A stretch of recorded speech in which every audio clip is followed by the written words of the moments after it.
خلاصہ قرآن پیش کریں گے جناب محمد کبیر بٹ۔ ہر روز تراویح میں پڑھے جانے والے پارے کا خلاصہ ایک دن پہلے نشر کریں۔ زندگیوں کو بدل دینے والا پیغام، ابدی نجات کا راستہ۔ اب بھی سبسکرائب کیجئے دروسقرآن.com۔ ناظرین کرام، تاریخ کے اوراق پلٹ کر دیکھیں، کچھ قومیں بلندیوں پر پہنچیں اور کچھ نشان عبرت بن گئیں۔ آخر وہ کون سا لمحہ ہوتا ہے جو کسی قوم یا انسان کی تقدیر کا فیصلہ کرتا ہے؟ وہ لمحہ انتخاب کا لمحہ ہوتا ہے۔ آج پھر وہی گھڑی آن پہنچی ہے۔ ایک بار پھر آسمان سے فیصلے نازل ہونے والے ہیں۔ رمضان المبارک کا چاند صرف ایک مہینے کا اعلان نہیں، بلکہ یہ ایک فرقان، حق اور باطل میں فرق کرنے والا بن کر آ رہا ہے۔ اللہ تعالیٰ نے قرآن میں رمضان کا تعارف ہی اس شان سے کرایا ہے۔ رمضان وہ مہینہ ہے جس میں قرآن نازل کیا گیا، جو انسانوں کے لیے سراسر ہدایت ہے اور ایسی واضح تعلیمات پر مشتمل ہے جو راہ راست دکھانے والی اور حق و باطل کا فرق کھول کر رکھ دینے والی ہے۔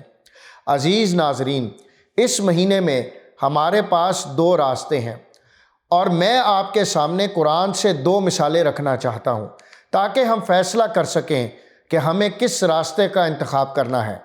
بنی اسرائیل کے پاس بھی مقدس ایام آئے تھے۔ انہیں حکم تھا کہ سبت ہفتے کے دن دنیاوی کام چھوڑ کر صرف اللہ کی عبادت کریں، لیکن انہوں نے ہیلے بہانے کیے، اللہ کے حکم کا مذاق اڑایا اور مچھلیوں کے شکار میں لگ گئے۔ نتیجہ کیا ہوا؟ اللہ تعالیٰ فرماتا ہے، پھر تمہیں اپنی قوم کے ان لوگوں کا قصہ تو معلوم ہی ہے جنہوں نے سب کا قانون توڑا تھا۔ ہم نے انہیں کہہ دیا تھا کہ بندر بن جاؤ، اور اس حال میں رہو کہ ہر طرف سے تم پر دھتکار پھٹکار پڑے۔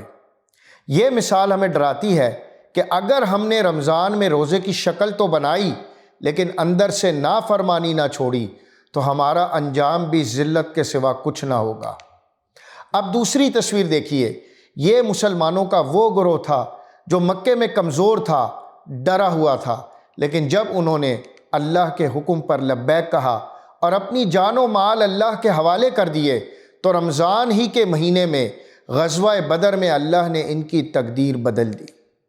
اللہ تعالیٰ ان کو یاد دلاتے ہیں، یاد کرو وہ وقت جب تم تھوڑے تھے، زمین میں تم کو بے زور سمجھا جاتا تھا، تم ڈرتے رہتے تھے کہ کہیں لوگ تمہیں مٹا نہ دیں، پھر اللہ نے تم کو جائے پناہ مہیا کر دی، اپنی مدد سے تمہارے ہاتھ مضبوط کیے اور تمہیں اچھا رزق پہنچایا۔ محترم ناظرین، یہ رمضان ہمارے لیے یہی موقع لے کر آ رہا ہے۔ کیا ہم اپنی کمزوریوں کو طاقت میں بدلنا چاہتے ہیں؟ اللہ کا قانون اٹل ہے۔ وہ فرماتا ہے، حقیقت یہ ہے کہ اللہ کسی قوم کے حال کو نہیں بدلتا جب تک وہ خود اپنے اوصاف کو نہیں بدل دیتی۔